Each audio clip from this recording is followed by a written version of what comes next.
Bonsoir à tous. Om Shanti. Est-ce que Om tout le monde Shanti. m'entend bien? Oui, c'est bien. Yeah. C'est bon. D'accord. Tout d'abord, bienvenue à tous et merci pour votre présence ce soir. Je suis Vanessa, je suis juriste d'entreprise et j'ai l'honneur ce soir d'être le MC pour vous présenter le thème d'aujourd'hui. Managing stress in dealing with difficult clients. Nous avons parmi nous des gens travaillant dans le domaine juridique ou pas. Nous avons parmi nous Sister Rupa et Sister Reka du centre Brahma Kumari. Qui sont à l'origine du projet de travailler sur les valeurs légales, les valeurs au sein de la profession juridique. Et nous avons aussi la chance d'avoir avec nous le professeur Torel, qui sera notre resource person aujourd'hui. Donc, avant de faire une petite introduction sur le thème, je laisse la parole à Sister Rupa qui va nous dire quelques mots.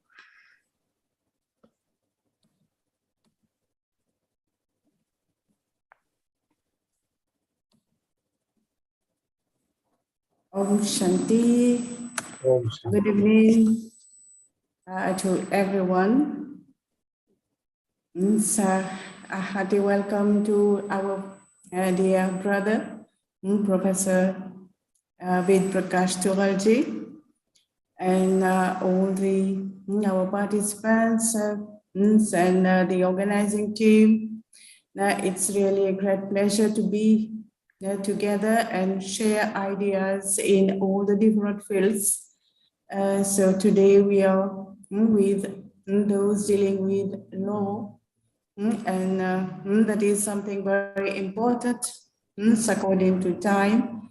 And of course, everything that is there existing, it's the creation of the Supreme Creator, and we are all His children, we are all under His guidance, and the Supreme Judge is the one who is the guiding force behind all the different professions. And so now with all the blessings of the Supreme Father, and especially today it is Thursday, the day of blessings. And so we are blessed to be together under the canopy of the Supreme Father, to have a good sharing on this special topic. So hope everybody will enjoy and learn new things from each other, and it will be a rich sharing. Thank you. Om Shanti. Merci, sister. Alors, je vais introduire le thème. Donc, Managing Stress in Dealing with Difficult Clients. Donc, toute carrière dans le domaine juridique s'accompagne inévitablement d'un certain niveau de stress. Ça fait partie du travail, hein. On en a conscience quand on choisit ce métier-là. Et on peut pas toujours choisir les affaires ou les clients qui se présentent à nous. On doit communiquer avec nos clients dans des situations émotionnelles multiples. Actuellement, hein, que nous travaillons en work from home ou en face à face, il peut parfois être compliqué de s'adapter à la personnalité des clients, tout en les aidant à résoudre des questions juridiques qui sont importantes pour eux.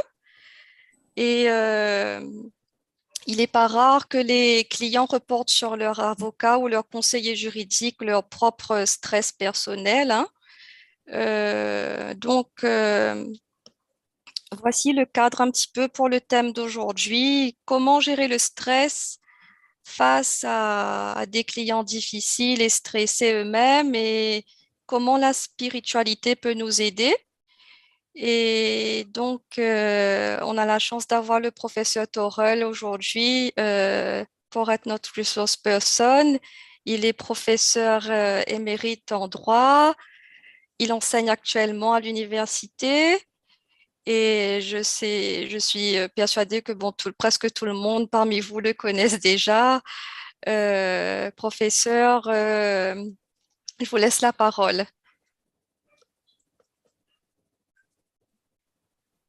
Right. Vanessa, thank you so much for your very brief and sweet introduction.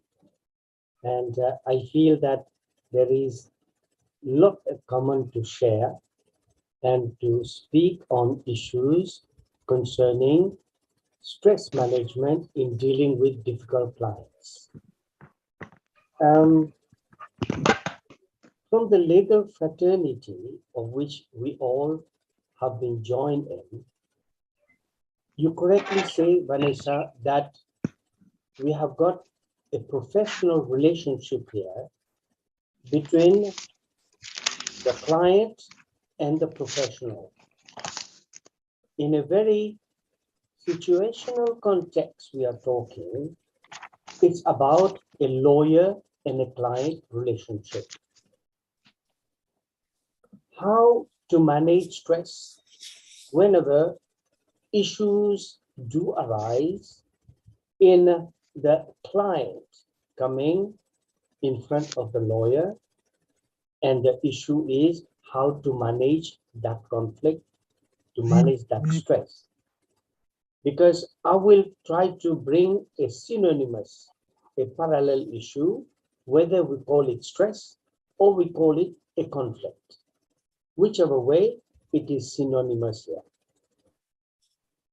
My presentation, as Vanessa has already mentioned, is on stress management, dealing with difficult clients. First of all, we have to know who are the clients. Number two, who is a lawyer? And third point is that what are the characteristics?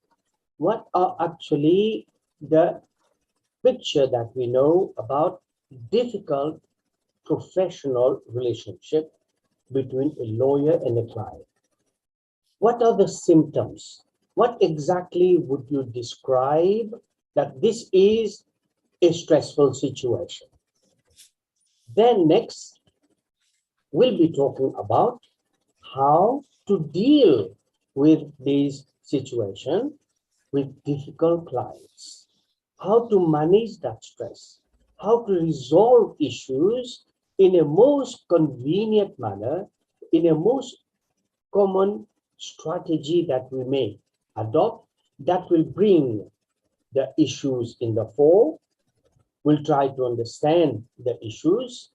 We'll try to focus on the issues, and ultimately how mutually we can help to resolve the issue by accepting certain things, by giving up and accepting certain things so that we can come to a reasonable conclusion. Then finally, I'll talk about what are the competences, what are the skills that one would require in order to manage that stress, and then to bring better relationship between a client and a lawyer. Before I start with this, having said these are the topics I'll be dealing with, is there any question from our good audience that would like to add up on what I have spoken? Can anyone add up any issues so that I don't miss out on any of my presentation?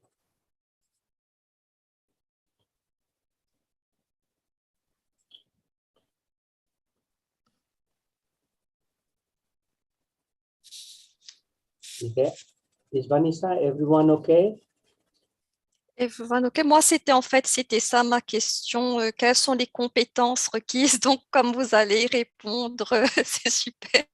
Okay, very good. So I have to introduce the topic first, and then finally, I'll come to the competences or the skills required to manage that stress and manage that conflictual situation. Okay, but first of all, yeah, thank you, Vanessa. Let's start with something quite simple. When we talk about any conflictual situation, we need to know what are the types of clients that would normally come to us for legal assistance. Number one, there could be somebody quite ordinary, a layperson who doesn't have the understanding of legal jargons. He is a dependent person. He depends on the advice of the lawyer, and he has got full trust that whatever the advice the lawyer will give, I will accept. So in that respect, we got one type of lawyer or of client that is entirely dependent on the advice of the lawyer. Then we've got second category of clients who are literate, intellectuals, educated, who would exert influences, who like to influence decision, who like to show that my case, this is the way it should be taken. This is the way I want the final decision to be taken. So this is another type of client. The third type of client is what you call a corporate, companies. The companies actually dictate their terms. They tell you what to do. They don't want to listen to what the advice the legal counsel will give, but he has got its own view of looking at to deliberate on issues, and the solution should be in their accordance, complying to their needs. So these are the three types of clients that we normally get. There are other types of clients, but for the sake of today's discussion, let's limit it so that we don't spend more time on this. But these are the type of clients that we get. So whenever we have got any of the three types of client, so accordingly, we got to look at their interests, look at what they have to say, or what would be the best for them so that we can serve their interests. That's number one. So when we have got clients like this, then what is the role of the lawyer there? Who is that lawyer? What is he supposed to do? First of all, he is a licensed practitioner in the legal field. He knows the law, obviously. Some would be generalists, some would be specialists. So if you're a specialized lawyer, let's say criminal lawyer, or employment lawyer, or corporate lawyer, so obviously you are specialized in a particular field. But then he has got competences, he is qualified, and he has actually to promote the client's interest, which he is bound by certain contractual obligation. The contractual obligation can be an express provision whereby there is a contract between the client and the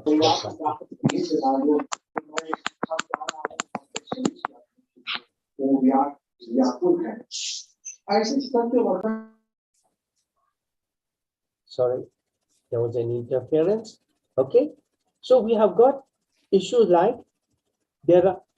sometimes it is expressly stated that let's enter into a contractual term by which you are supposed to deal with this particular topic, this particular problem, this particular issue, and the matter should be resolved within 1 month, 2 months, 3 months, whatever it is. So it is a contractual term, and obviously we always say sometimes there are written contracts, and as we know from the practice that we have, legal practice, there are some express and implied terms.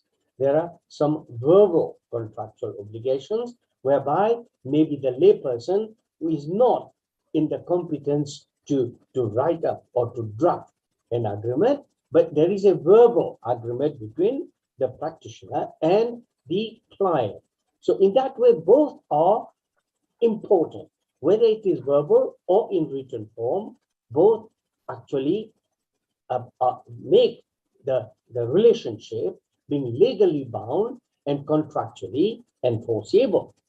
These are few things that one has to bear in mind. And then the relationship that we have, whatever it is, there is what we call fiduciary relationship.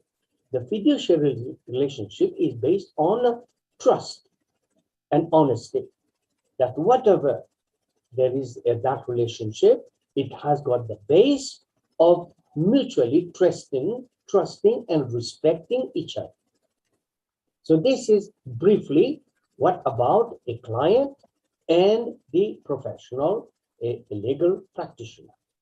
But then the issue that we have got this evening is about stress management, dealing with difficult clients.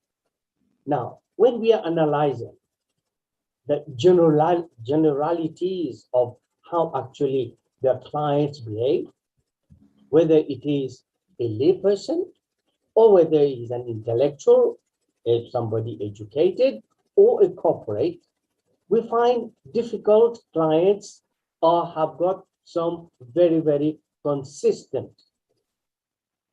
what call symptoms. They have got similar patterns of behavior, which we feel that it's normal. When we talk of difficult clients, this is how they are. First of all, what according to my experience we have seen, right?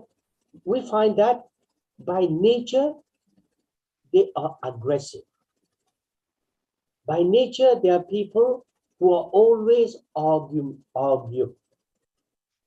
They are not satisfied.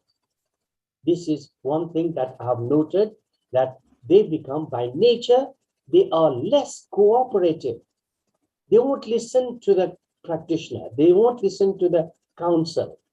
They feel that they have got the money, they have to pay, and they feel that they got a supremacy and control over the decision that should be taken, how to go about it. So what I've found, first of all, is by nature they are less cooperative and they are aggressive, and they feel that they should actually impose their views, and the council need to accept that. This is what causes stress of lack of understanding, because the client feels that he has got the last say. Then we have got, when a client comes, he has sometimes unrealistic high expectation that you are the one to serve my interest. Therefore, my expectation is that you must win the case. You must be able to take me to a fair level of conclusion where I benefit from that, where my interest is served. And from material point of view, they feel that I must get value for my money. If we got this sort of attitude, then automatically where we have got in this particular context is that we are actually going towards a conflictual situation where understanding is less, but imposing of ideas is more, right? Then we have got, whenever a situation does arise, maybe the council is trying to explain because he knows the legal complexities. He may be explaining.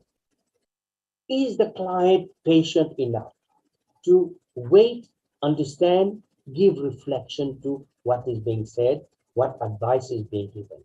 Because as a professional, a counsel doesn't have only competence to practice, but also to give advice.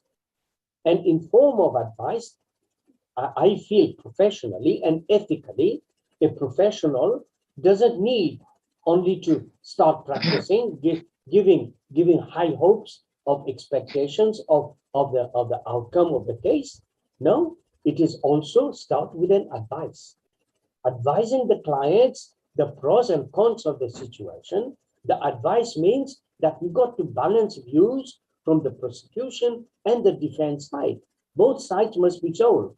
Not only that, giving him only one track information that you are going to win the case or you don't win the case, whichever it is.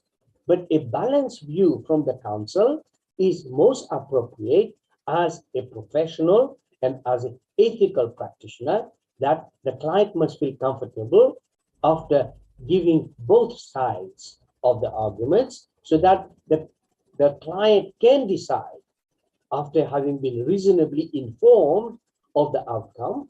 Then we can proceed with the practice. If the client wants to continue, let him continue. Let us continue. Let us find a common means by which we can proceed further in the case, right? But then the problem of stress may come. In any of these clients that I have actually described, if we have got any manipulative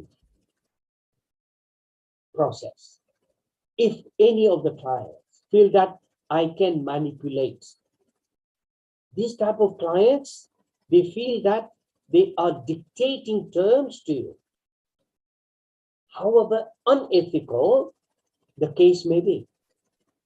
So they try to manipulate. The manipulation can come, I'll give you more money. You listen to me. You will have to serve my interest because I'm giving you more than what you deserve. under situation like this, then manipulation becomes a core issue in terms of bringing stress, because now the council is under stress to accept certain thing that is unethical. Like we have got an example, like the father has died, the parents have died without making a will, intestate. Now, the client comes to the council, to the notary, or to the barrister or the attorney, whoever it is, for counseling. Now, he wants to say that, look, can you draft a will for me that will be looking as real, as if my father drafted, wrote, signed this will, and then you actually put certain terms that is more beneficial to me. It's unethical. But if the client gives more money and there's a temptation to accept, then it brings stress because it is manipulative.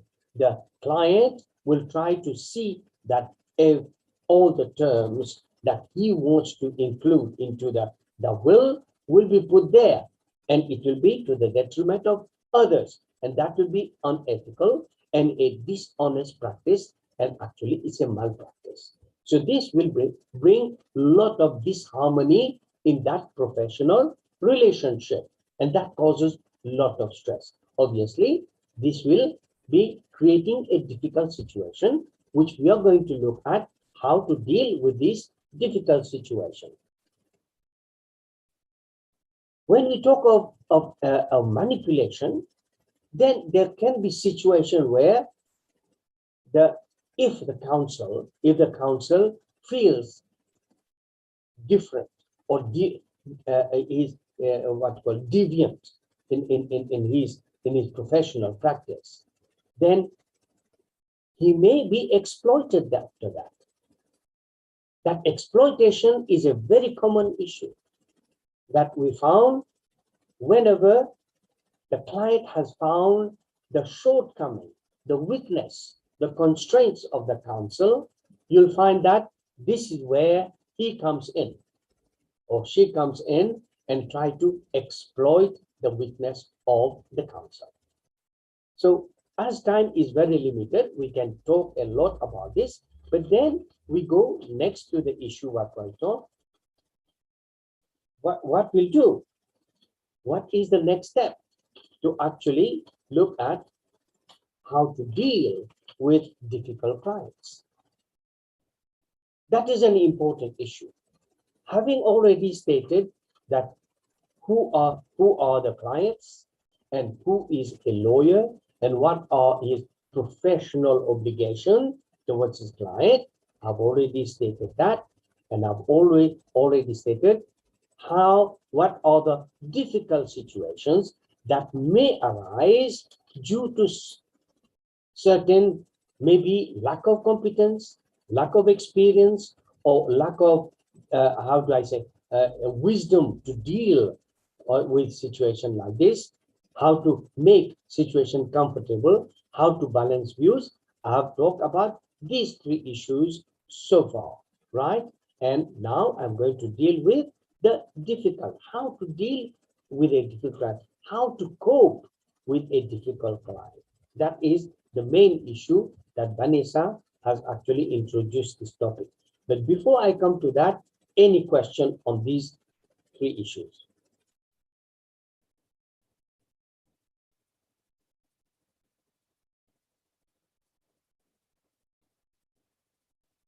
No questions. No question. Shall we proceed then? Okay. As time constraints we have to face that. So let's continue. The first thing I would say, this is what we call managing intrapersonal conflict. Intrapersonal means managing self. Before managing the client, how to manage the self. Before coping with the client's difficult behaviors, are we prepared? Are we actually able? Are we competent? Are we capable of understanding ourselves. That's resolving intrapersonal conflict.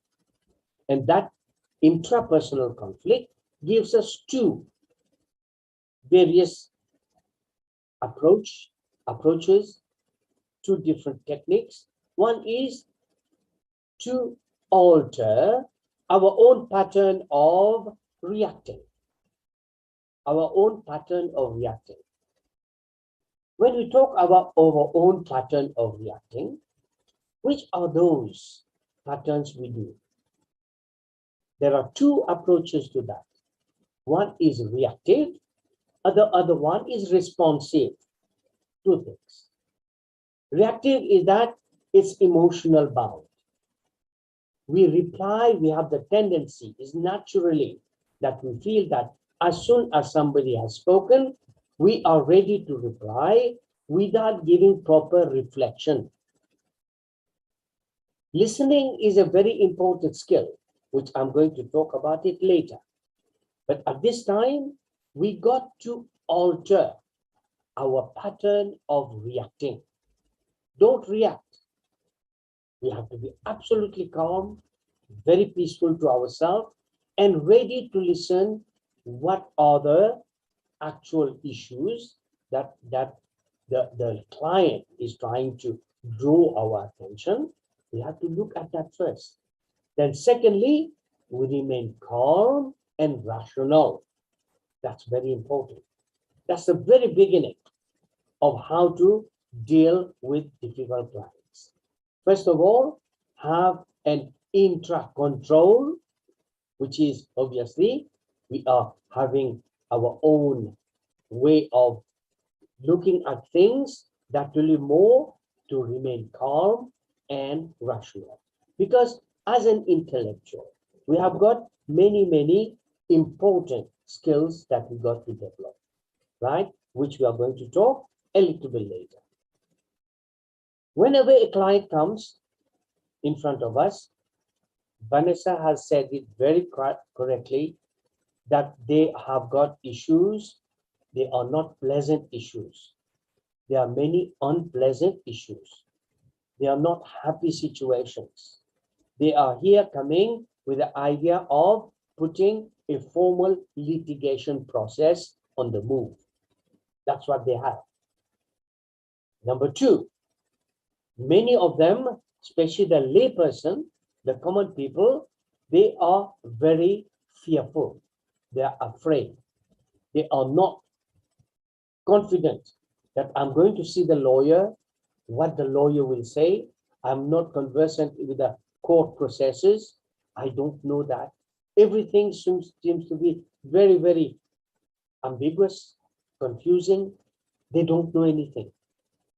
At that time, we can expect a client to be a bit aberrant, a bit, confusing, talking ambiguously, talking in a way that is not coherent. This all expecting. So situation like this, we have to understand.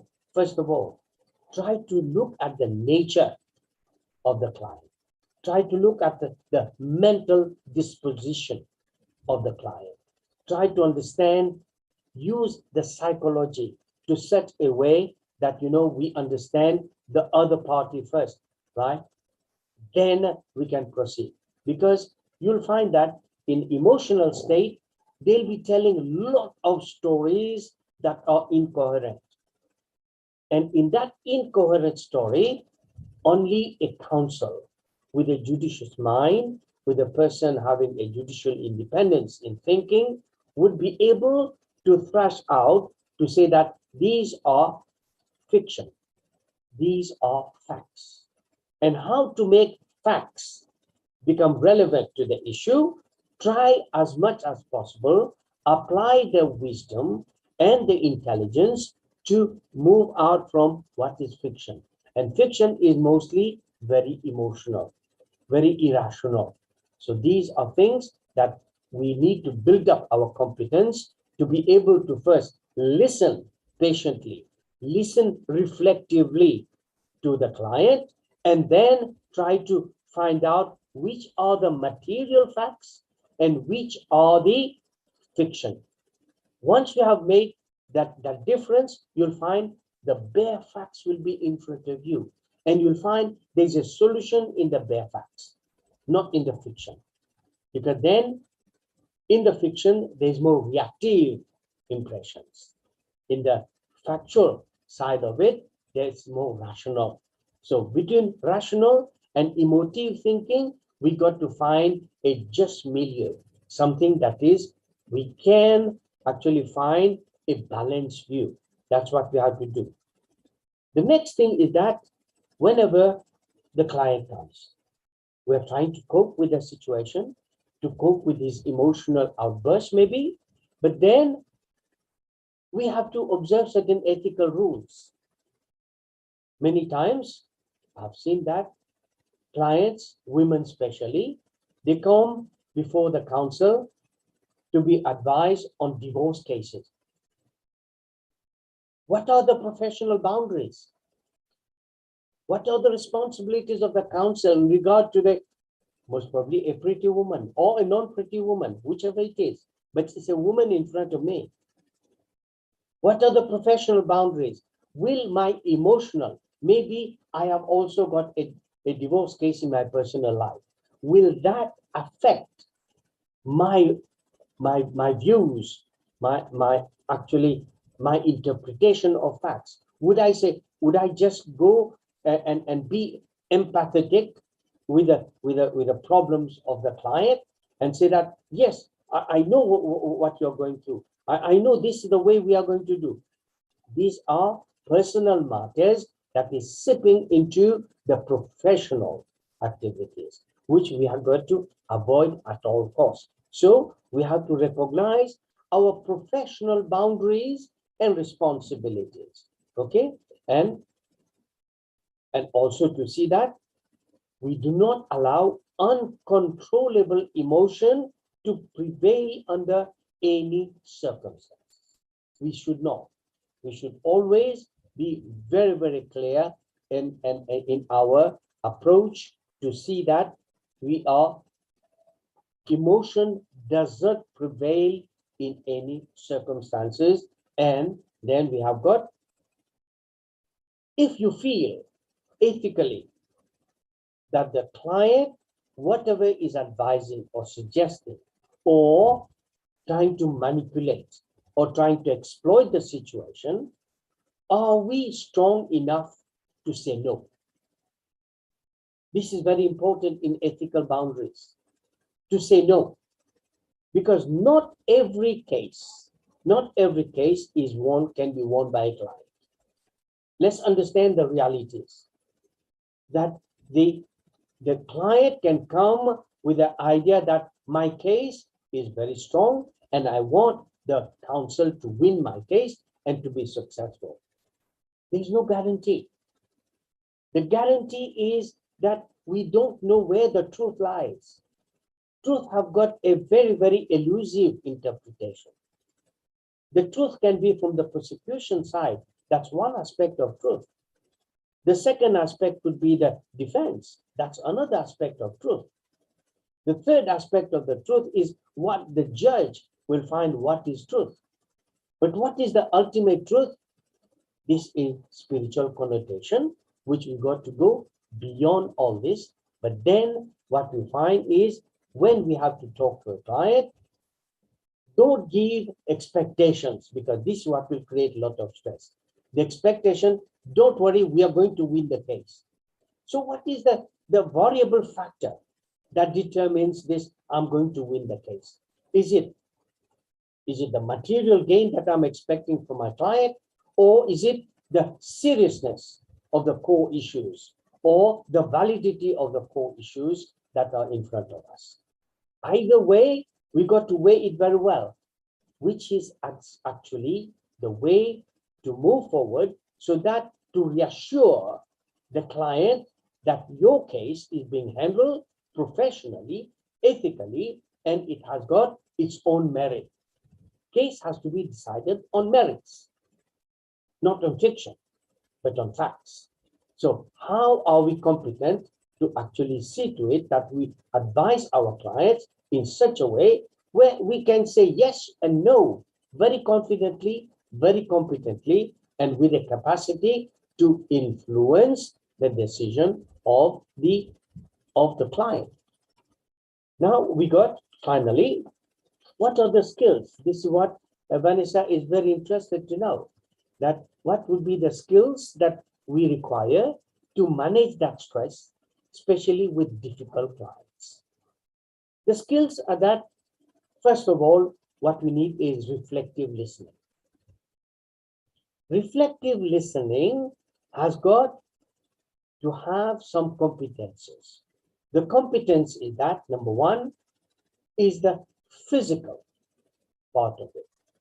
The competence, physical. If a counsel is weak, is not healthy, is not able to respond positively due to ill health, then it may create a faulty approach, or we can expedite or move on without due consideration to issues. That's the physical part of it. Then the mental aspect. The mental aspect is that how far our intelligence have been developed in such a way that we are able to see the realities. How much are we competent that we have mastered the issues, the legal issues that are presented in front of us. Because when a case comes before us, there's obviously a legal problem that we have to deal with. And how much competent are we to actually know that this is the issue and we are competent to decide on that. Then come the emotional part, the emotional, how actually to control the emotion. That's another skill that we are, I'm sorry, I'm rushing a bit because time is short. It's the emotional part. Once we've got control of our mental and moral sense, where we have to look at the ethical issues concerning right and wrong, what is good and what is bad, what could be evil and what could be wrong. All these are decided by our moral competence. After having decided on this, after empowered ourselves on all the skills, the next one is your intellectual skill. The intellectual skill is one step higher than mental, moral, and emotional. Once we get all these competences in place, then obviously we can claim that we are intellectuals. When we are intellectual, it means that we have crossed certain boundaries that make us ineffective. It makes us more proficient to be able to judge issues at a more higher and superior level. Then finally, I would say the spiritual competence is paramount, is very important. When you talk about spirituality, it's not about religion. It's not about religious beliefs. It's not about practices, but it is all about what are our purpose of doing things that is right. That's our purpose.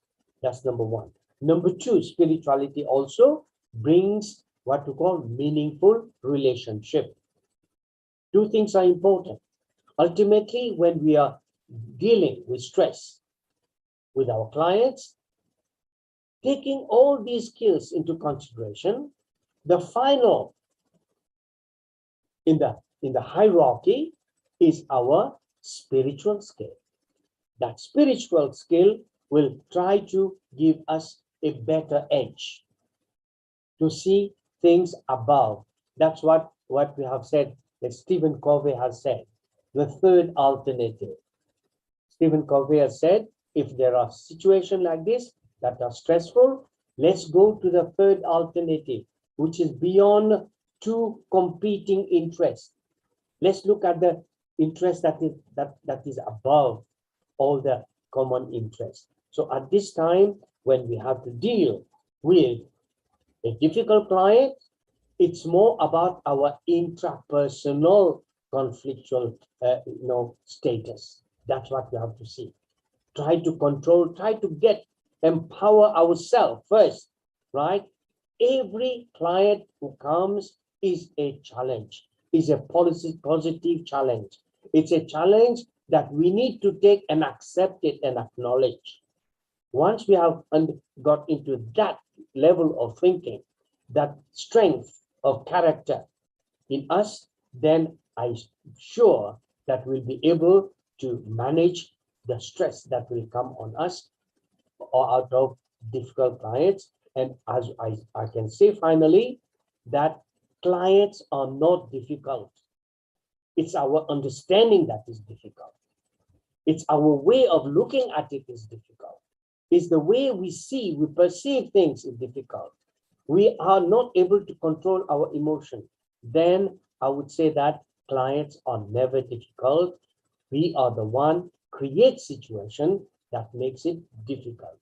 I hope I have put this issue, Vanessa, in a very simplistic form, that how actually one would understand the status of a counsel, who are the clients, and actually how to deal with it. What are the various symptoms, characteristics of difficult clients, and finally, what are the competencies required in order to deal with difficult clients. I hope the little bit that my experience have shown me, I've been able to share.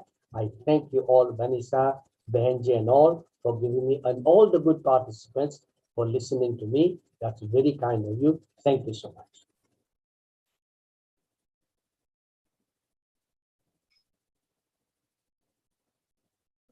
Thank you so much, Professor. Thank you, my God. It's a pleasure. It's always a joy.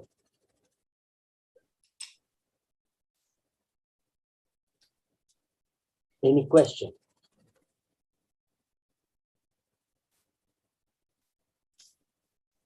Moi, j'ai plus de questions. Personnellement, je ne sais pas si le public en a. Après, je laisse la parole à Sister Eka. Anybody having any question?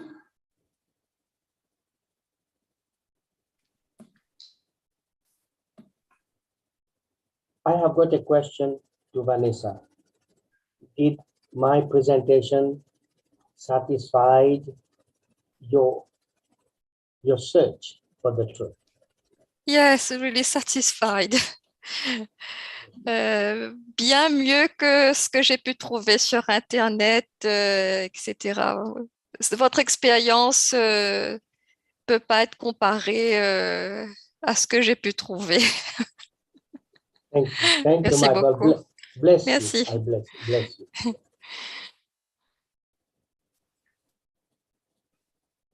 Peut-être les autres, les participants qui sont avec nous là, surtout si vous êtes dans ce domaine. Et si vous avez des questions, c'est une chance, c'est une belle occasion. Parce que ces rencontres sera une fois le mois. Hein, et donc, ce n'est qu'après un mois que vous aurez l'occasion de rencontrer le professeur. Donc, si vous avez des questions, n'hésitez pas. La chance est à vous. Alors, there's someone sending a message on the chat. I agree with Mrs. Vanessa. Thank you. Thank you, Vanessa, and thank you for sharing knowledge with us, Professor. Yes, thank you. Please thank him in the chat.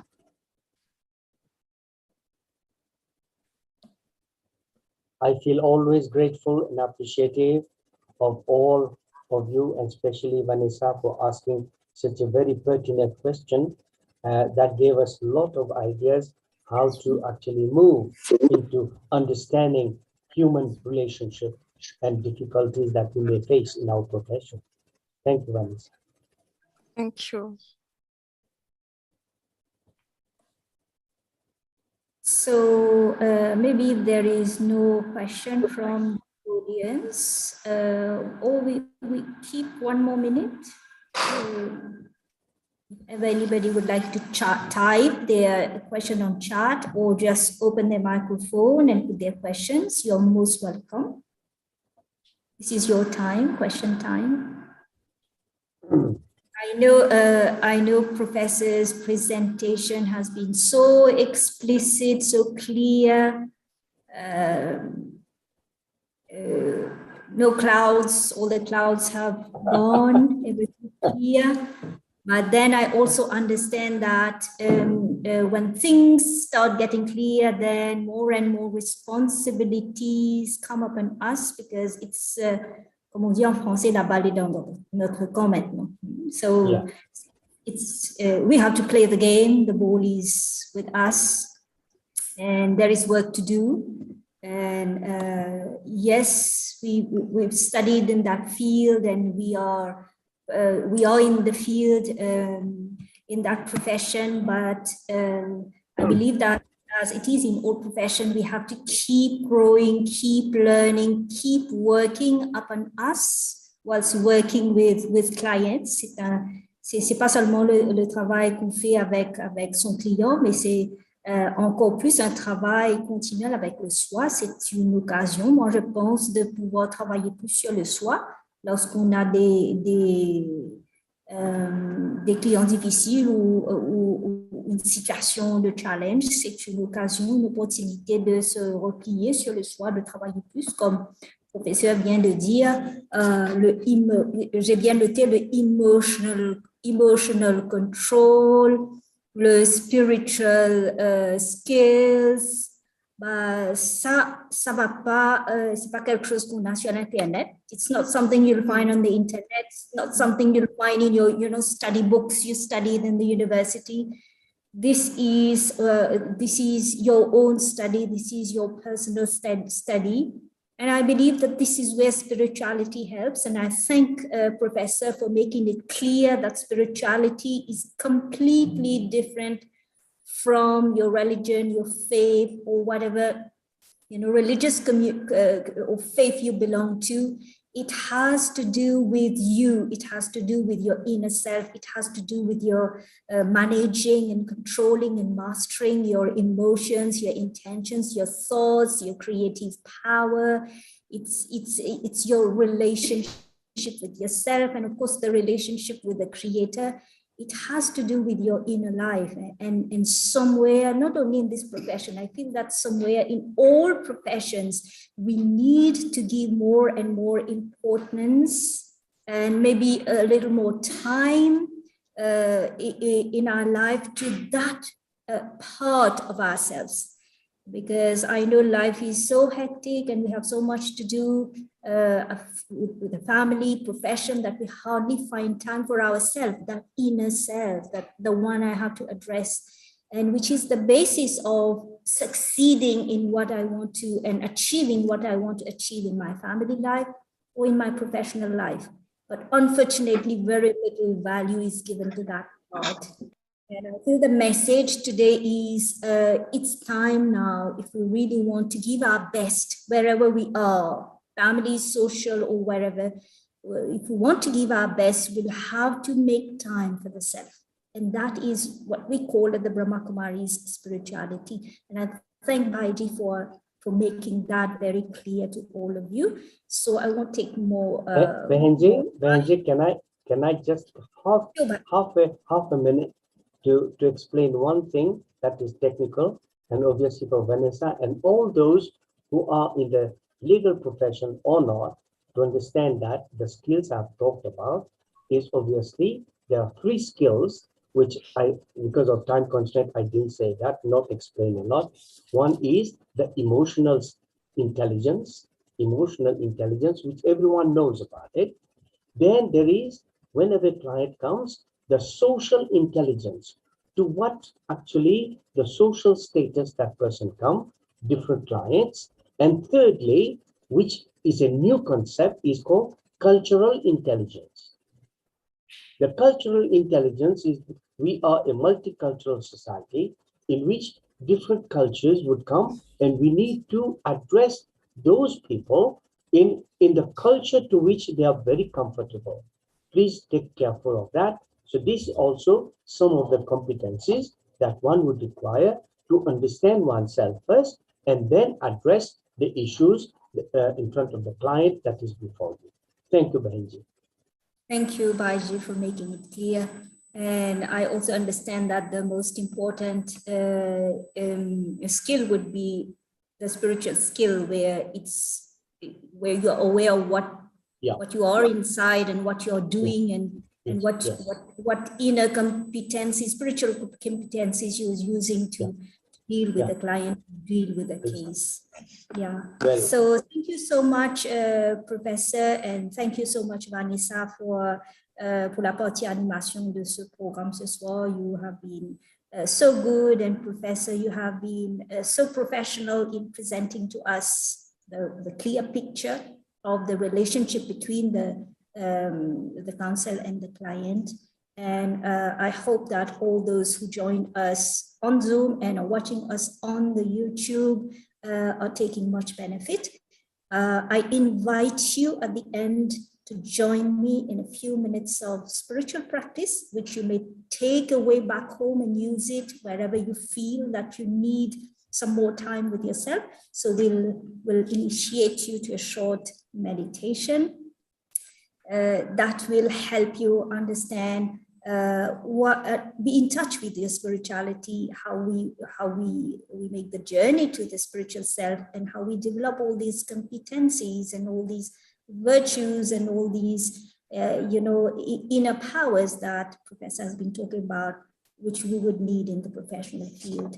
So I just request you to sit relaxed wherever you are, and I'll just ask Vaishnavi to hold on. I'll just explain for a minute, and then you can play the video. Yes, so you just sit back and sit relaxed. Spirituality is about taking out time for myself, the one who I am inside, and to look into myself, whether things are going well, and to notice anything that is not going well at my thought level, feeling level, emotional level. Am I at ease or feeling ill at ease? So I detect that. And then I start bringing into my inner self those thoughts, those positive, pure, healthy thoughts that makes me feel good, makes me feel powerful, makes me feel confident, makes me feel capable, lovable, respectful, and remove those feelings and remove those emotions, all those things that are making me ill at ease. We have the capacity to create positive thoughts and emotions within ourselves, and we have the capacity to remove any negative thoughts or negative emotions or feelings or any pattern inside that is disturbing us. And this is what we do in spirituality. And when we do it in connection with the Supreme, the Creator, then it becomes much easier, because we are empowered to do a kind of cleansing within ourselves and empowering ourselves. So watch this short video, and this is going to help you meditate, and you can use it as a spiritual tool to empower yourself daily. Early morning is the best time, but you can use it anytime to just be yourself and be powerful in whatever field you are. So I'll ask Vaishnavi just to play the video. It will give you an idea, connecting with the inner self, and then in the presence of the Supreme, empowering yourself.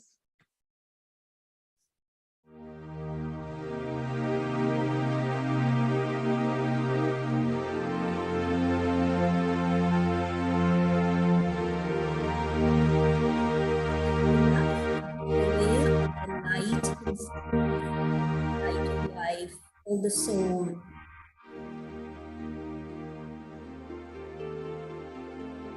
And then imagine you, the soul, which was in this body, going beyond this world of matter, this world of duties and work and responsibilities and challenges and stress. In the form of life or soul or being, going beyond, detaching from matter. The more you get detached, the going far away from the stress, to light, peaceful, white, pure, all.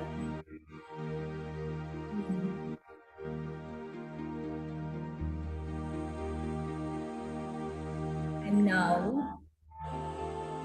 a being of peace, liberated, enjoying freedom. Now I connect to my original form, where I come from as a being, as a soul. I return to the home of souls, the home of God. God is light. God is truth. It is accepted by all faith. And I too accept it in my heart.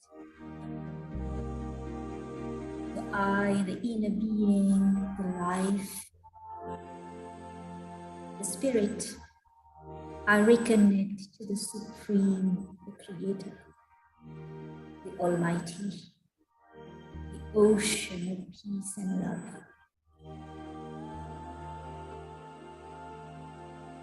And His light recharges me.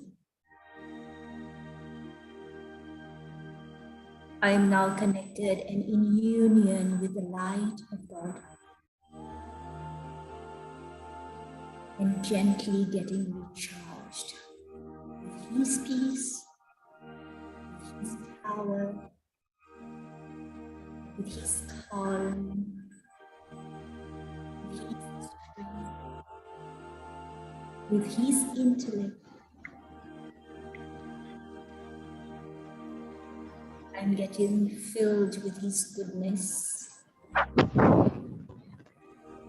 His truth,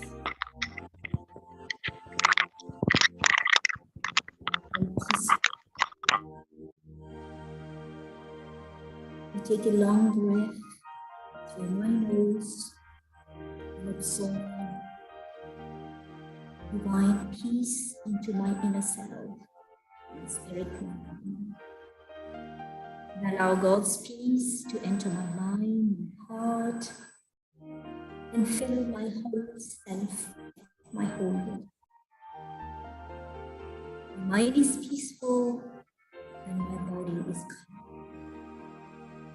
Feel strong, feel positive.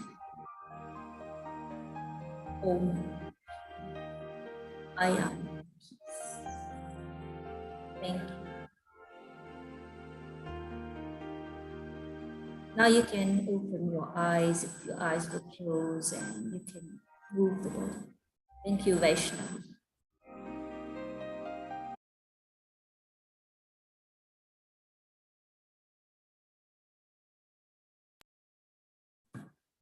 Voilà, je vous remercie d'avoir médité avec moi. Comme vous voyez, c'est une méditation très simple, very practical, qui peut être pratiquée pendant 1 minute, 2 minutes, 3 minutes.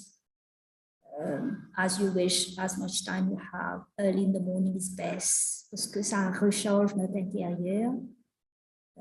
Ce qui est important, c'est le détachement avec le physique, le détachement avec notre routine.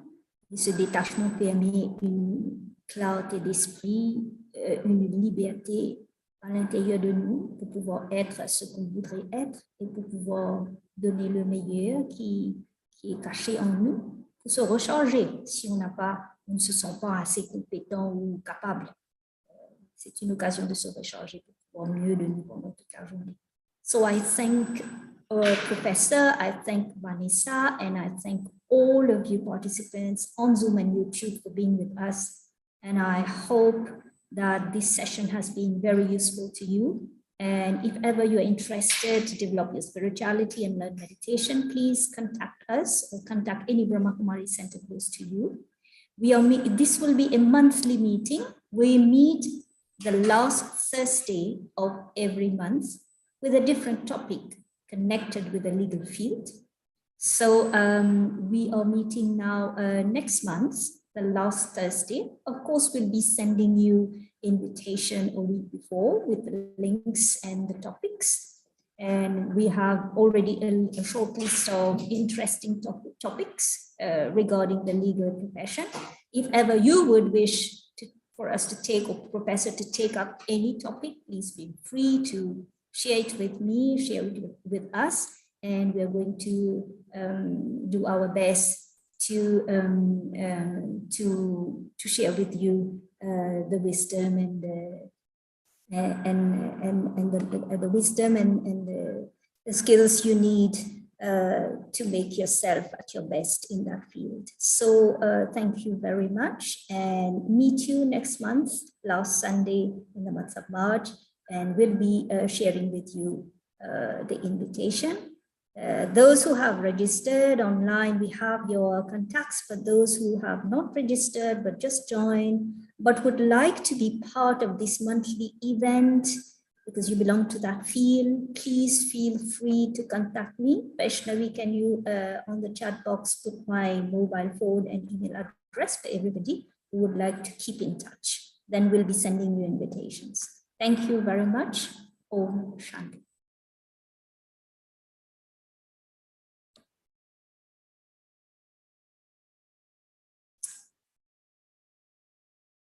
So we will be having another session right now on the mental laws. So if you wish to stay on with us, you all feel free. We are going to talk about mental laws. This will be a spiritual topic.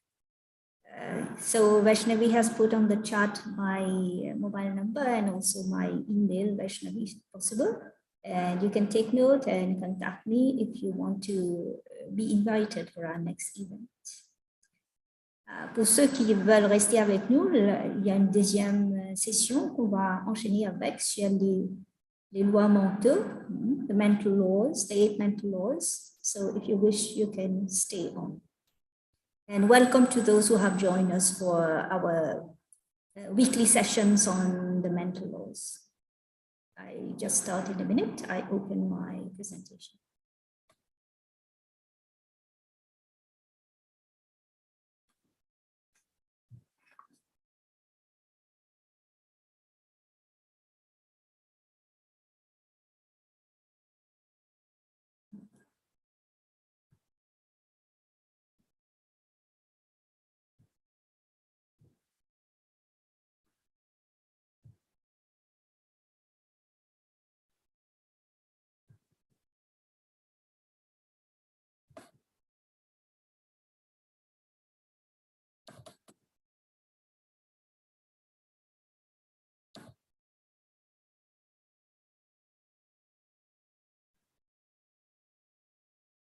Vaishnavi can play the intro video.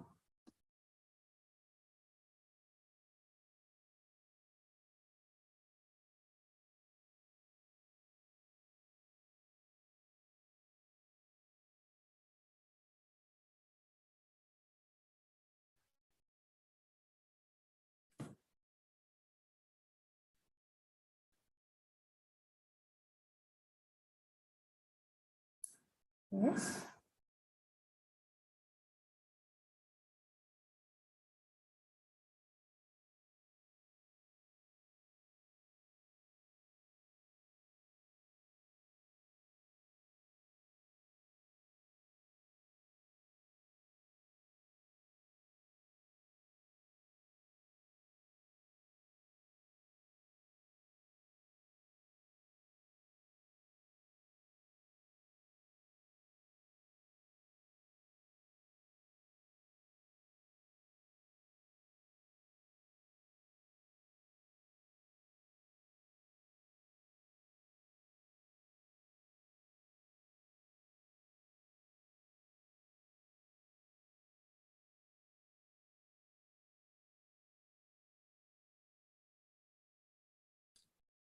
So welcome to our weekly night sky, and very sorry for the delay in starting our night sky program this Thursday because we had an online just before that, and which is connected with the legal field. Of course, what we are going to talk won't be legal, but it's spiritual laws. And the two programs came just so close. So sorry for the slight delay. We start immediately. I'm going to share a PowerPoint with you on the law we are going to talk today.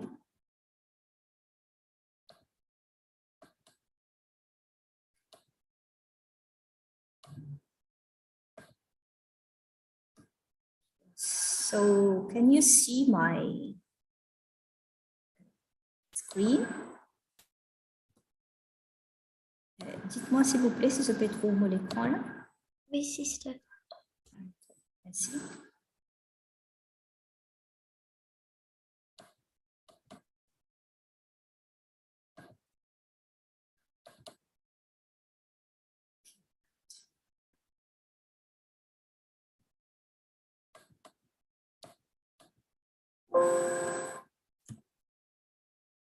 So today is we are taking we did the law of cause and effect, and then we talked about the law of attention. And today we are going to talk about another law, another mental law, the law of belief.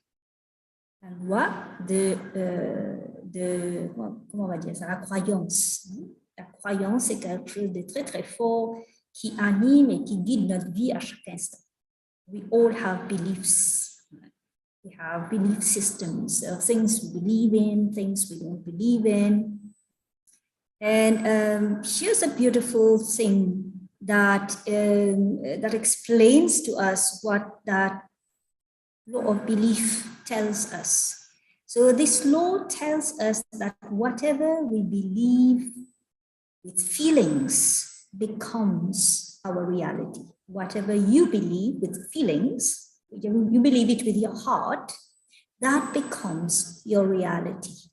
Now, this is very true, because if we start reflecting on our own lives, si nous commençons à réfléchir dans nos propres vies, nous pourrons trouver que tout quelque chose qui nous réussit à réaliser dans la vie, c'est parce que nous y croyons là-dedans. Quelque part, nous y croyons là-dedans et nous avons envie de continuer à croire. En fait, and belief, c'est quoi? What is a belief? Let us think. We have so many beliefs, so many things we believe in, and which has brought us to, progress and success in our life. But what does that thing called belief mean? Que veut dire croire? C'est quoi ça, croire en quelque chose? What is a belief? I think belief is you get an idea that comes, doesn't come just, pas nécessairement de quelqu'un d'autre. It might come from yourself, from your own experience or knowing or understanding, or it can come from someone or somewhere. On appelle une inspiration. Une inspiration, c'est une pensée très forte. Et peut-être qu'il n'y a aucune raison, mais où commence croire là-dedans, right? For example, I don't know, I believe in justice, or I believe in love, or I believe in respect for others. Maybe you've seen it out there, somebody respecting others, and it touched you. You have that feeling with the heart that, yes, I too believe in that. I believe that we should be respecting the elderly, or I believe that health should be of importance avec COVID et tout, right? There are certain ideas, certain thoughts that come in our mind. It can come from insight, experience, si vous voulez, or it comes from watching, observing, or noticing, or from an external avenue, which we call inspiration. And we start investing our feeling, we start believing in that, we put our heart in that. From our heart, we start accepting that and repeating that in our mind. Ce qui est très important, c'est une pensée, une idée dans laquelle que je commence à croire, mais plus je continue à le répéter avec ce même feeling, plus ça devient mon belief, ma croyance, et ça renforce ma croyance. So beliefs are born somewhere, and then it becomes strong. The more we give it attention, the more we we value it, the more we give it ourselves. Keep thinking about it. So whatever you believe with feelings become your reality. There are certain learned belief or inherited belief, and there are certain beliefs that we create that are not, that is there. So let us first look at the learned or inherited belief. C'est-à-dire des croyances qu'on a appris avec la famille, dans notre milieu familial, dans notre milieu social ou culturel. They have been learned. That is, our parents, our teachers, the society has been teaching us to believe in that, like believing in God, believing in our religion, believing in our sacred books, believing in, in voluntary work, believing in, there's so many things which we were not born with, but we have been learning from others. Others has taught us or has passed it on to us. It's what I call inherited belief. So, for example, I believe in such thing because my families have been believing in that since, generation.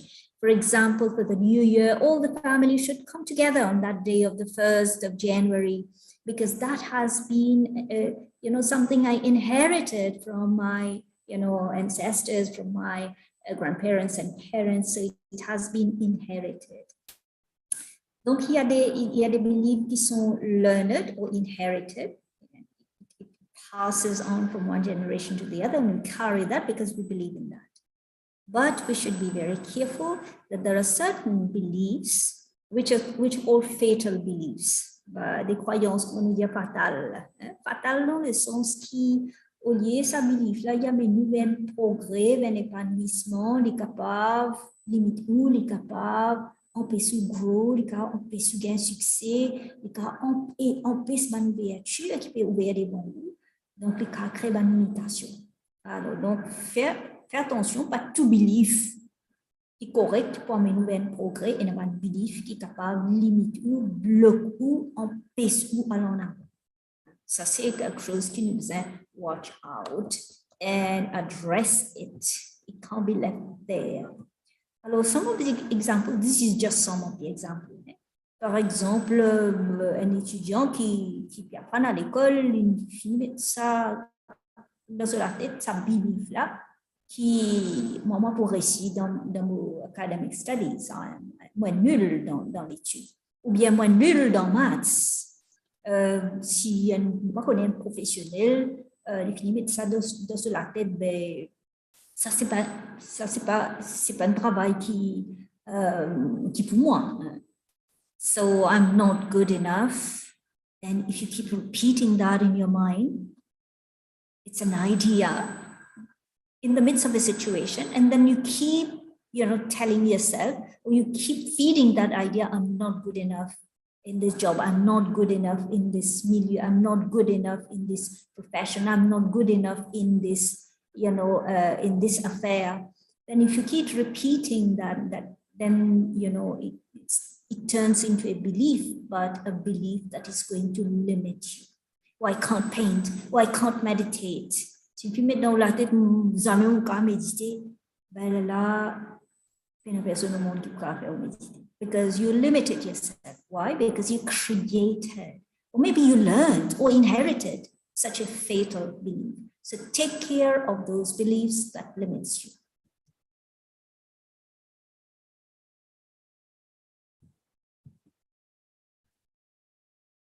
Next, so a few quotes. You don't become what you want, you become what you believe in. The power of belief. You can do a thing only if you have the belief that it can be done. Man is made by his belief, so as he believes, so he is, from the Bhagavad Gita. So belief is something very strong, and keep, influencing us, influencing our thoughts, influencing our imagination, influencing our dream, and influencing our life at every step. So take care of the belief, and especially if they are fatal beliefs, then il y aura des problèmes dans votre chemin de vie. And the type de belief qu'on appelle survival belief. On veut dire the fittest survive. Alors, il y a des gens qui sont façonnés par sa qualité de croyance qui sont là, qui coûte que coûte, bien gagner. So, get what you can. I should. Moi, besoin gagner plus. C'est dans ce belief system là dans eux. Ou bien, moi, besoin tous les temps, moi, besoin devant, moi, besoin sortir number one, les autres besoin tous les temps. So, I should win at all cost. Whatever be the cost, I should be the winner. These are called survival beliefs. Un peu bon. On appelle ça compétition, mais il paraît, on m'a dit, un peu unhealthy competition because others have stopped existing for you, only you. And then, genre de egoistic approach. Yes, we have to live, but there are others who also have the right to live, right to win, right to come number one, right to get what they want. And so we should be very careful about these survival beliefs. Yes, we need to survive. We need to strive hard and to make progress and to come forward and to achieve number one, but others to have that right. And I can't, be the achiever at all costs. Il y a quelque chose qui appelle la méritocratie. So survival belief. Le type de belief qui nous besoin watch out encore, c'est un blocker belief. Un belief, une pensée très fort qui nous répète à l'intérieur de nous, qui bloque nous et qui bloque les autres. Un blocker belief. Belief, il est supposé là pour nous progresser, épanouir, pour nous achieve, our dream, voilà, en avant, comment elle allait montrer dans le chemin vers le progrès. Mais il y a des beliefs qui soit nous learn, ou bien nous inherit, ou bien nous create for ourselves. Une belief qui est fatal, un belief survival qui, égoïste. Il y a également un blocker belief. Quand nous finissons, nous finissons de un jugement sans vraiment peser, balancer les choses, like my boss is stupid. Ou bien, mon garçon, il y a une rien. Alors, si je finis de mettre ça dans mon esprit, et je peux continuer à répéter. Mes enfants, ça ne vaut rien, ça. Je continue à répéter ça dans ma tête. What will happen to my son? What will happen to that boss? Est-ce qu'on peut donner une chance là pour lui sortir, même s'il y a un problème, hein? Même s'il y a un problème avec mon fils, même s'il y a un problème avec mon boss, ou bien même s'il y a un problème avec n'importe qui. Est-ce que ça va nous bloquer belief, là, ça va nous penser là, ou permettre l'autre gagner une deuxième chance? Est-ce qu'il peut permettre moi be helpful and cooperative to that person, to help that person come out from wherever the person is stuck? Nous pouvons plus stuck the person, nous pouvons plus dump the person. Alors donc c'est pourquoi il est très important, watch out your beliefs, your thoughts that quickly turn into belief. The moment you start repeating it and start believing it with all your heart and feeling, right? So take care, beware of blocker belief.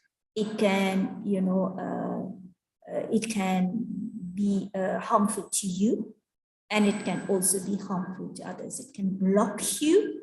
Definitely it is going to block you because it's your belief, it's in you, it is going to block you. And it is definitely going to block others. So take care of blocker beliefs.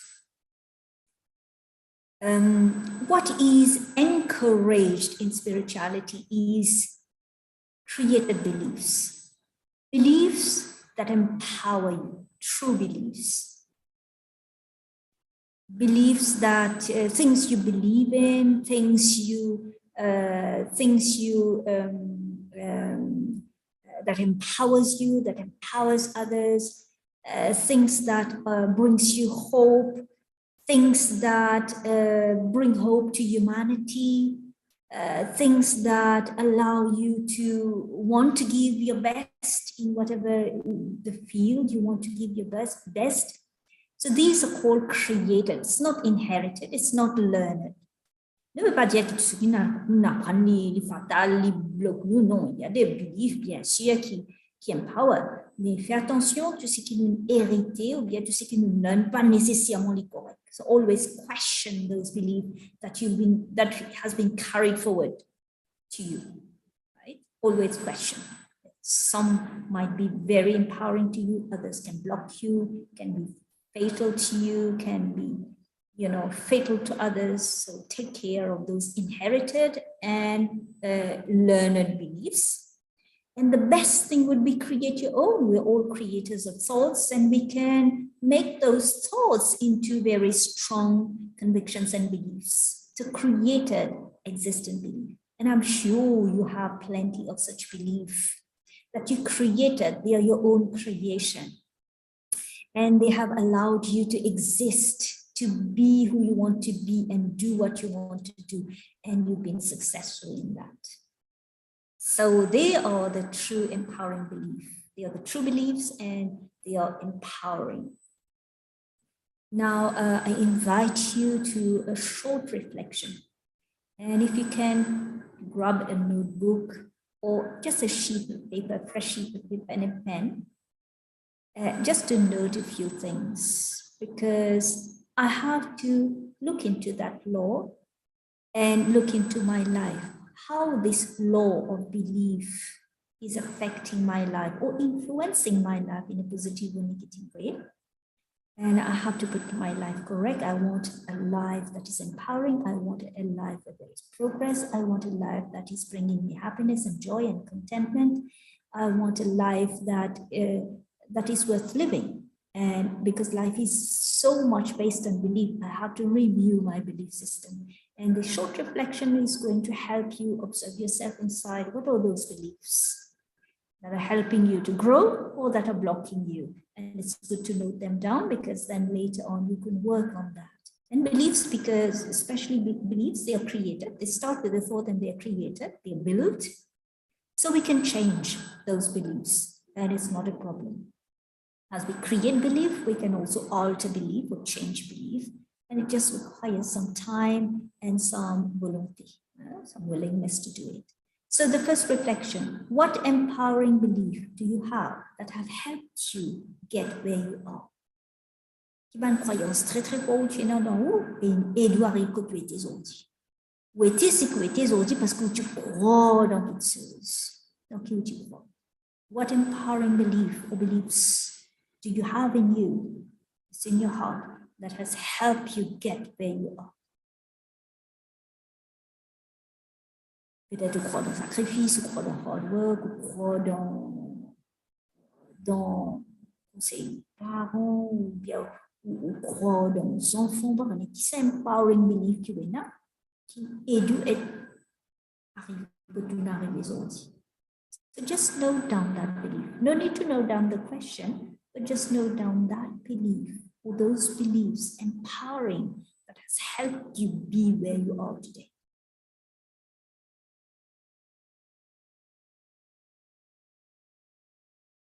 Crois dans la réussite, crois dans hard work, crois dans être très très optimiste, crois dans l'optimisme, crois dans l'espoir. Je ne sais pas, hein, quel est votre strong belief that you have qui aide à récupérer tes autres.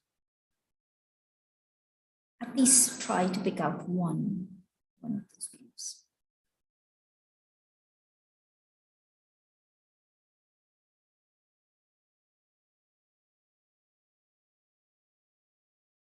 Or you just simply believe in yourself. You believe in your capacity.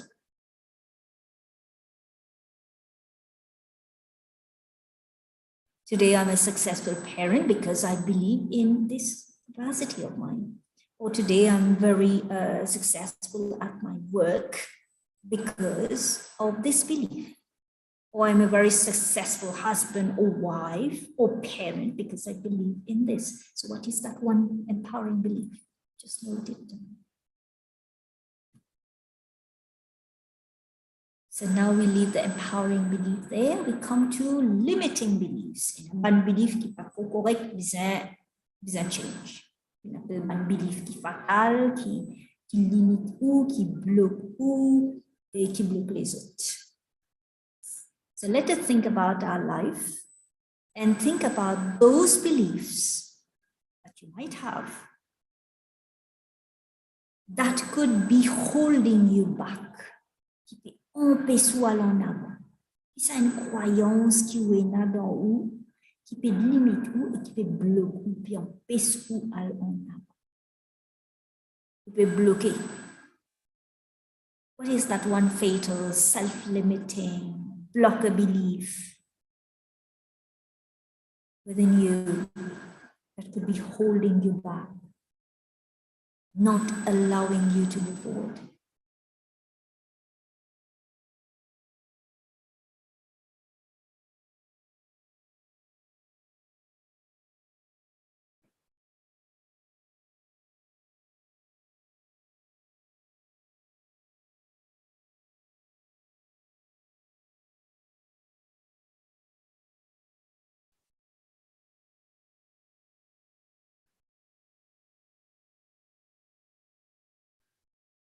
Peut-être belief qui me croit, me connaît tout, ou bien me trop connaît, ou bien me plus connaît que les autres.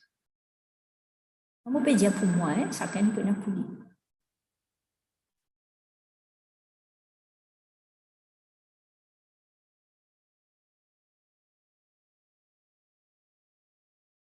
Un belief qui est là dans où, qui peut hold you back, et empêcher de progresser.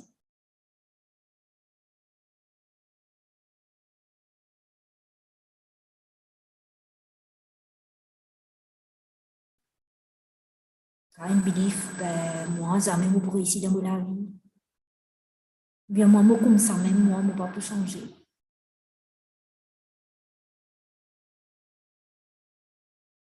Parfois, nous disons mon destin même comme ça. That could be a very self-limiting belief. Putting everything on destin, not making it move. So each one of us, I'm sure, there's a short list of such beliefs that keep holding us back, qui rendent nous faibles, qui rendent nous vulnérables, qui rendent nous à genoux devant une situation de pas réussir. Encourage, fais pas en avant. Un belief, on donne beaucoup.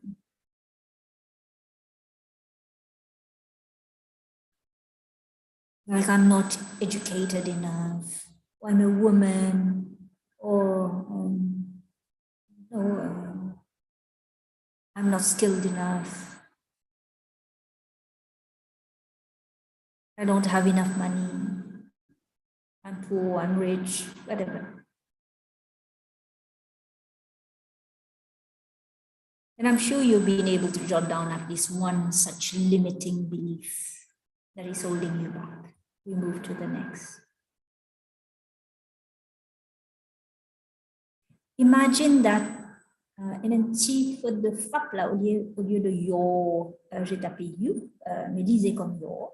Imagine that your self-limiting beliefs were fictitious, that they had no basis in reality. Donc, ça false belief ou bien ça belief négatif qui est à l'intérieur de vous qui me fait noter. Allons imaginer que vous réalisez qu'il peut dans quel ground ça belief là, par exemple. Moi, je ne vaux rien. Ou bien moi, pour moi, capable de faire ce travail-là, jamais. Right? Imagine that this is fictitious, it's not real at all. Right? Take any of your false belief or self-limiting belief, blocker belief or fatal belief, and imagine that it doesn't exist. It is fictitious. It's not real. Sa belief dans laquelle tu crois très fortement, mais qui peut limiter ou n'est qu'imaginer qu'il n'est plus une force, il n'est plus vrai.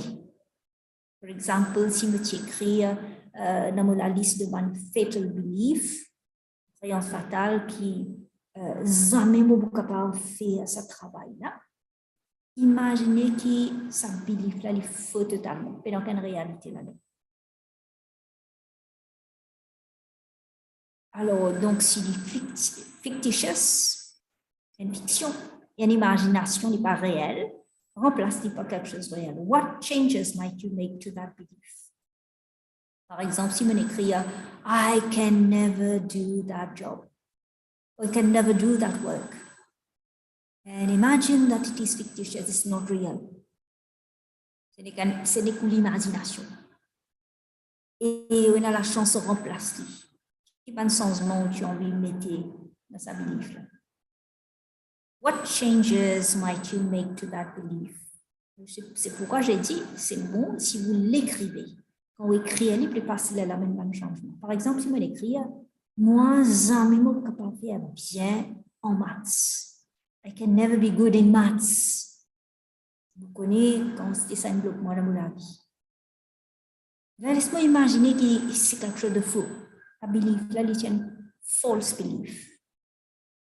Fictitious, it's not real, and I can bring a change. What change can I make to that belief? So instead of moi, jamais je capable de faire bien en maths. What change can I make?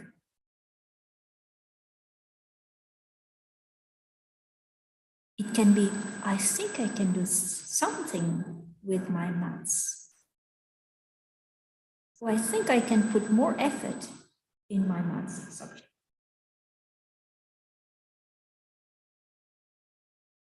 I can improve.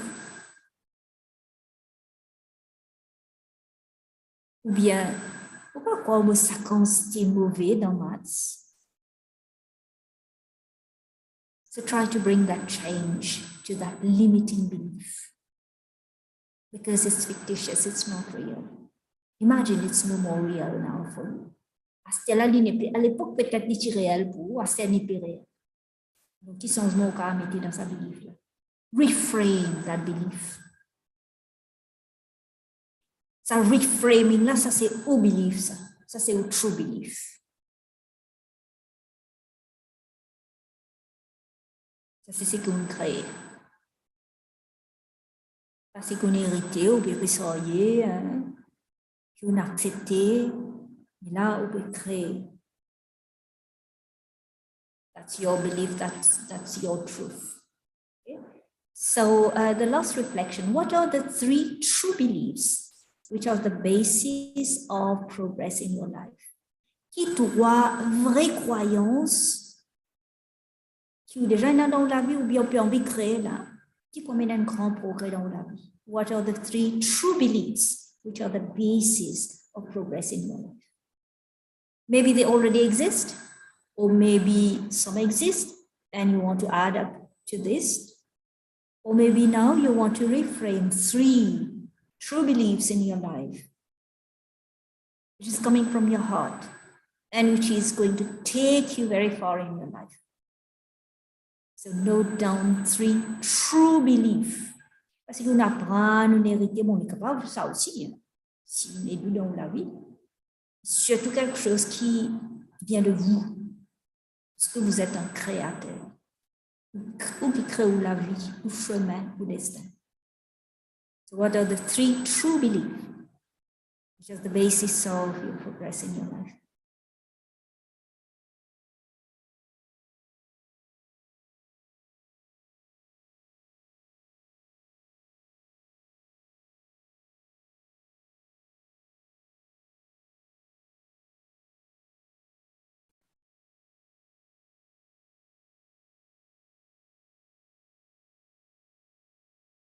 It could be as simple as I am capable.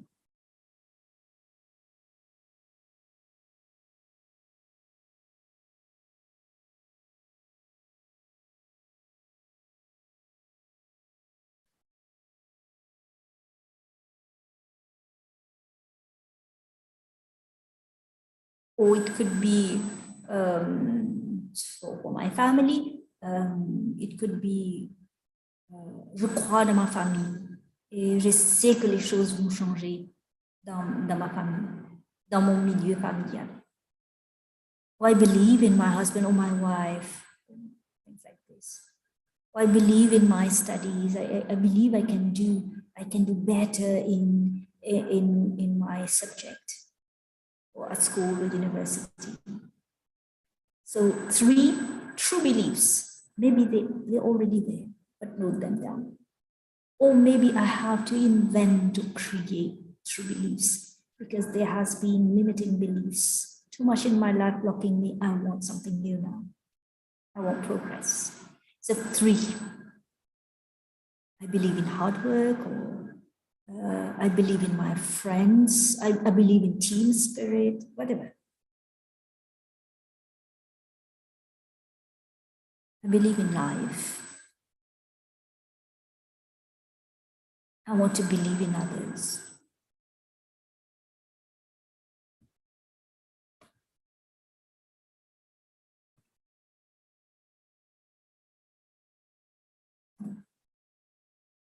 So with this reflection, surtout la dernière réflexion là, ça demande un peu de temps.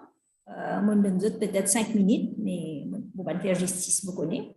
Mais vous pouvez un petit peu plus de temps pour réfléchir dessus. True beliefs, empowering, that you create, that you feel from your heart. And you know, quelque part, you know, no one has to tell you, you know, this is what I need to progress in my life. Right? So fatal limiting beliefs, qu'on appelle blocker beliefs. Après, nous avons ce qu'on appelle true empowering beliefs, created beliefs. So how belief come about in our life? It's a thought that we start, that comes from our heart, that inspires us, and we want to believe, and we start believing. How do we create a belief? It's a thought that we start repeating it with all our feelings. I invest my feelings in those thoughts. They turn into beliefs. So thoughts plus feelings is equal to belief. And that belief becomes strong and strong and strong the more I keep thinking and working on it. Not just sit there and just thinking, but I start working on it. Je passe à l'action. Et le résultat renforce ma croyance.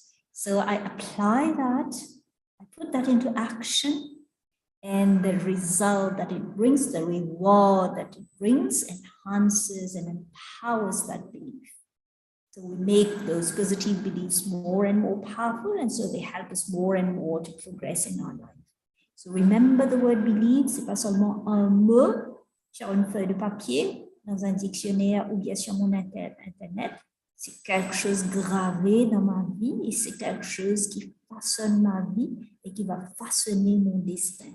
So take care and give value to that word called belief. Remember, it's not just a word, but it's an important component in my inner life, my spiritual life, because beliefs are inside, so they're very spiritual. You won't see them, but it's good to realize that they are there. And in our own time of meditation and reflection, do go and see those beliefs and remove those unnecessary and fatal and limiting beliefs. Keep working on them to remove them, eradicate them, thrash them out of your life, because they're going to block you and hurt you and make you feel sick. Keep thrashing them out, removing, cleaning those wrong beliefs, those fatal blocker beliefs, and keep creating, replacing, right, le remplacement. Keep replacing those fatal limiting beliefs into empowering belief in which you create. And this is how, by recreating your belief, you're recreating your destiny. So we end here. I hope I've given you enough time to understand. Je sais que je ne vous ai pas donné assez de temps pour réfléchir plus. Ça, c'est votre temps à vous, que vous allez tirer de votre from your schedule. And it's important to take out some time for the self. This is giving value to your spirituality. So I hope that this session on the law of belief has been helpful to you, but it requires some more time that you need to give to yourself to work on it. Bien souvent, toute une difficulté, un blocage dans la vie, c'est parce qu'il y a un belief system en développement. C'est pas l'autre, mais c'est moi.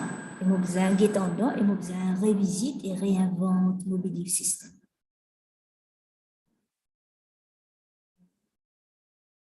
Par exemple, c'est quelque chose de connu, hein? Il y a certains beliefs qui par exemple, moi, une femme, ou bien moi, une fille, je ne pas supposer faire ça, ou bien moi, je réagir de telle manière, ou bien je réagir de telle manière, ou bien moi, je suis homme, like, there's that, common belief that men never cries, ou bien men can't cry. But is it a sin for a man to cry? Est-ce que c'est un crying, un processus, ça, ou si tout ça, l'émotion, parce qu'il ne se passe si elle est là, ou si elle est d'une autre manière, in trouver dans la psychologie, from a psychological point of view, that men are more, violent and aggressive because they hold that emotion, they are supposed not to express the emotion and cry whenever they feel, emotional and feel sad. They are not supposed to show, but then that gets manifest in a very violent way. And so is it not time to revisit such inherited, learned belief systems and be more pragmatic and practical and real? Beaucoup comme ça. Un belief qui nous apprend, un grand nous, parents, société, enseigne nous, mais peut bloquer nous. Au lieu nous une meilleure personne, nous peut venir plus pire encore. Alors, donc, c'est toujours important de regarder tout ce système de belief qui est dans moi, surtout si on learn and inherit. C'est pas l'heure d'apporter une alteration to that, changes, positive changes to that, and refaçonner nos belief system pour refaçonner nos destins. So thank you for today's session, and thank you for being with us. Et excusez-nous pour le léger retard parce que c'est un programme avant nous. J'espère que ça nous bénéficie eux. So I stop sharing. Here I am. And we meet next Thursday with another law. I think it will be the law of belief. It will be the law of, check on my paper. There's another law coming so that you also can give some thought, the law of expectation. On a toujours des attentes. En tant qu'être humain, c'est naturel d'avoir des attentes, mais quelle est cette loi qui guide nos attentes? Parce qu'il y a beaucoup de difficultés nous gagner parce qu'ils nous expectent trop beaucoup, nous expectent trop moins, les autres expectent trop beaucoup from us. So what is that law that governs our expectations? It will be very interesting. Donc, je vous dis merci. Et avant de se dire au revoir, we'll just keep a minute of silent relaxation exercise that will help us tune with our insight. So just for 2 minutes, because time is short, just for 2 minutes, sit back, sit relaxed, close your eyes and breathe. We hardly give ourselves time to breathe as we should. We are so much in a rush throughout the whole day. We're hardly aware that we are breathing. And am I breathing properly and enough? And as I should? Am I treating my breathing and my body in a dignified way? So let me relax this body after a long day's rush and running. I just sit relaxed. Out of respect for my body. And I also calm down my mind. Just to value the mind, value the work it has been doing, and giving it some rest. Highly deserving rest.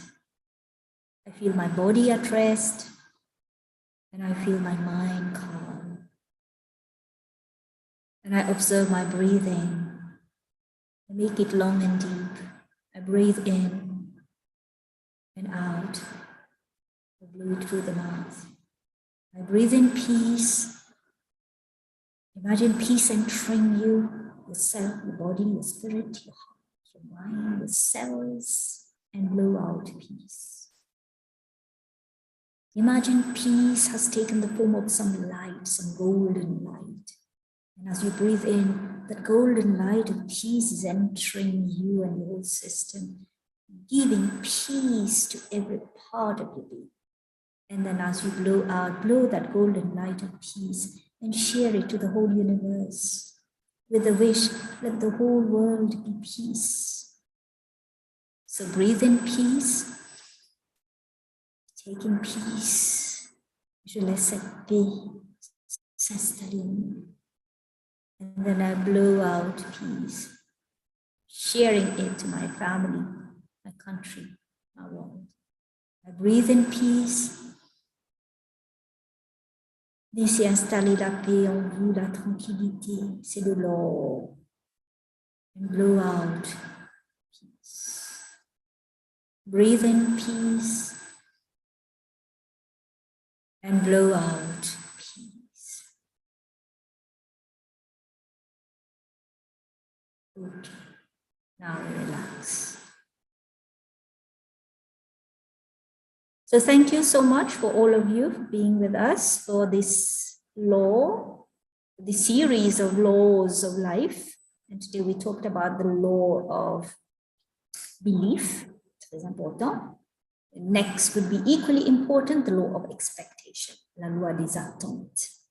Alors, je vous souhaite très bon week-end qui sont devant nous, très bonne semaine. On se retrouve jeudi prochain on the same link, Zoom link and the same YouTube channel on Night Sky. Je vous souhaite très bonne soirée. Om Shanti et merci.